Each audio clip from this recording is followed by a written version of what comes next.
Fondant ছাড়া, nozzle ছাড়া শুধুমাত্র প্যালেট নাইফ দিয়েই এই ছোট্ট কিউট কেকটা তৈরি করে ফেললাম। চলুন দেখে নেই কেকটা আমি কিভাবে তৈরি করে নিয়েছি। আজকের কেকটা ছিল 1/2 পাউন্ডের মধ্যে চকলেট ফ্লেভারের কেক, আর কেকটাকে আমি আগে থেকেই তৈরি করে নিয়েছি। এখন এটাকে আমি 3টা স্লাইসে ভাগ করে নিব। আমি আমার ম্যাক্সিমাম কেকেই 3টা করে স্লাইস করার চেষ্টা করি, এতে করে 2টা ক্রিমের লেয়ার থাকে এবং খেতে কেকটা দারুণ মজা লাগে।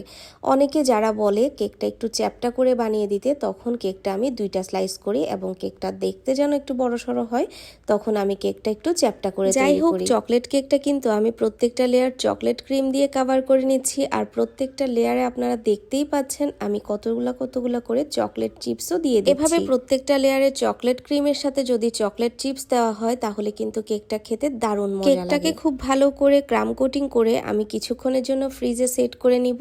এরপর আমি মেইন ক্রিম দিয়ে ফিনিশিং দিয়ে নিব। এই কেকটা আমি আমার একজন রেগুলার ক্লায়েন্টের জন্য বানাচ্ছি, যিনি কিনা প্রায় সময় আমার কাছ থেকে কেক কিনে খায়। এবং উনি শুধু নিজেই খায় না, উনি কিন্তু ওনার ফ্রেন্ড সার্কেল, আত্মীয় স্বজন সবাইকেই আমার কেকের অনেক প্রশংসা করে, এবং যারা কিনা কেক নিতে চায় ওনার ফ্রেন্ড সার্কেল, আত্মীয় স্বজনের মধ্যে, তাদেরকেও আমার কেক নেওয়ার জন্য সাজেস্ট করে। এরকম কাস্টমারগুলো পেলে কিন্তু নিজেকে অনেক লাকি মনে হয়, যাদের রেফারেন্সে আমি নতুন ক্লায়েন্ট পাই। আর এভাবেই কিন্তু আপনার বিজনেসের প্রসার হবে আর আপনার কাস্টমারও বাড়বে। একটা কথা মনে রাখবেন, আপনি যদি আপনার বেস্ট সার্ভিসটা দেন তাহলে কিন্তু কাস্টমার আপনার কাছেই বারবার আসবে। তাই আমার যখনই অর্ডার আসুক না কেন, আমার যত কষ্ট হোক, যত পরিশ্রম হোক, আমি সবসময় আমার প্রত্যেকটা কেকে আমার বেস্ট সার্ভিসটা দেওয়ার চেষ্টা করি। সেটা হোক একটা 1/2 পাউন্ডের কেক কিংবা 10 পাউন্ডের কেক। আমি একটা 1/2 পাউন্ডের কেকের জন্য কাস্টমারকে যেই বেস্ট সার্ভিসটা প্রোভাইড করে থাকি, আমি একটা 10 পাউন্ডের কেকের জন্য কিন্তু সেম সার্ভিসটাই কাস্টমারকে প্রোভাইড করে থাকি। মোট কথা আমি আমার বেস্টটা দেওয়ার সবসময় চেষ্টা করি। এই জন্য আমি আপনাদেরকে সবসময় বলি, কেক অর্ডার করার সময় একটু হাতে সময় নিয়ে অর্ডার করবেন। মিনিমাম 2 দিন আগে একটা কেক অর্ডার করার চেষ্টা করবেন।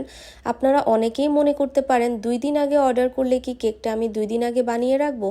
তা কিন্তু একদমই না। কেকটা যদি আপনারা একটু হাতে সময় নিয়ে অর্ডার করেন তাহলে কেকটা দেখা যায় আমি একটু চিন্তা ভাবনা করে, আমি মাথা খাটিয়ে সুন্দর করে বানাতে পারি, হাতে অনেক সময় নিয়ে বানাতে পারি, কিন্তু আমি ফ্রেশ কেকটাই আপনাদেরকে বানিয়ে দিই। আপনারা যেদিন অর্ডার ডেলিভারি নেবেন সেদিনই আমি কেকটা আগে থেকে একটু সময় নিয়ে অর্ডার করলে একটা সুবিধা হচ্ছে, আপনি আপনার পছন্দ মতন যে কোনো ডিজাইনের কেক অর্ডার করতে পারবেন। এতে করে আমার হাতেও সময় থাকে, যার কারণে আমি অন্য অর্ডারগুলো স্কিপ করতে পারি। এছাড়াও অনেক সময় ডেকোরেশনের সব ধরনের জিনিস কিন্তু সবসময় অ্যাভেলেবেল থাকে না, তো আপনি যদি একটু আগে থেকে কেকটা অর্ডার করেন সেই ক্ষেত্রে কিন্তু আমি জিনিসগুলো আনিয়ে রাখতে পারি। বলে দিই, আমি কিন্তু শুধুমাত্র চট্টগ্রাম সিটির মধ্যেই কেক ডেলিভারি করি, চট্টগ্রামের বাইরে কোনোভাবেই কেক ডেলিভারি করা পসিবল না।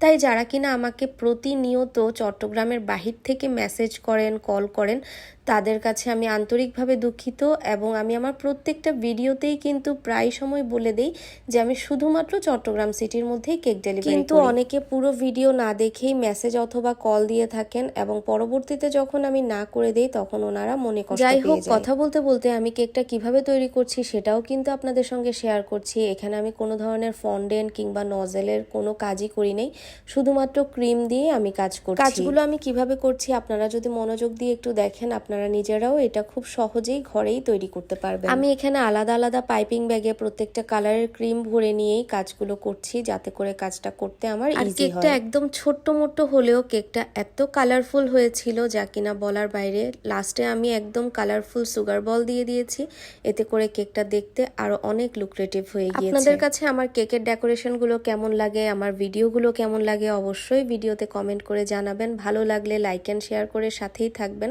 আর দেখতেই তো পাচ্ছেন এটা 1/2 পাউন্ডের কেক, কিন্তু 1 পাউন্ডের কাছাকাছি হয়ে গিয়েছে। তো আমার আজকের কেকটা কেমন হয়েছে অবশ্যই কমেন্টে জানাবেন। আজকে এখানেই বিদায় নিলাম, সবাই ভালো থাকুন, আল্লাহ হাফেজ।